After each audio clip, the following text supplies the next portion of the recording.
ದೇವ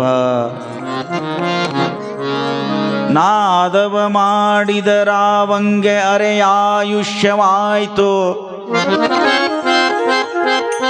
ವೇದವನೋದಿದ ಬ್ರಹ್ಮನ ಶಿರವೈತು. ನಾದ ಪ್ರಿಯನು ಅಲ್ಲ, ವೇದ ಪ್ರಿಯನು ಅಲ್ಲ,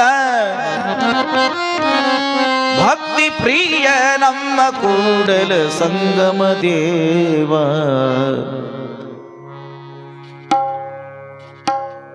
ಆ ಶ್ರೀಶೈಲ ಒಳಗಿರ್ತಕ್ಕಂಥ ದೇವರು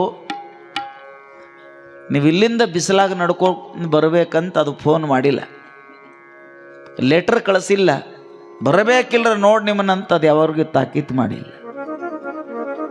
ನಮ್ಮ ಅಜ್ಜೋ, ನಮ್ಮ ಮುತ್ಯಾನೋ, ನಾವು, ನಮ್ಮ ಮೊಮ್ಮಕ್ಕಳು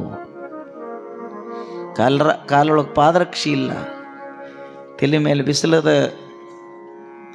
ಎಲ್ಲಿ ಅಡವ್ಯಾಗ ಮಕ್ಕೋತೀವಿ ಗೊತ್ತಿಲ್ಲ, ನೀರು ಸಿಗ್ತಾವ ಅನ್ನೋದು ಗೊತ್ತಿಲ್ಲ. ಅಟ್ಟು ಎತ್ತರವಾದಂಥ ಗುಡ್ಡದೊಳಗೆ ಕಲ್ಲುಗಳನ್ನೆಲ್ಲ ತುಳಿದಾಡ್ತಾ ಹೋಗಿ ಅನ್ನ ನೀರು ಇರಲಾರ್ದ ಅಂಥ ಕಲ್ಲದ ಬೆಟ್ಟದೊಳಗೆ ಹೋಗಿ ಅಲ್ಲೊಬ್ಬ ಕೈಲಾಸಪತಿ ನಮ್ಮ ಮಲ್ಲೈ ಕುಂತಾನ.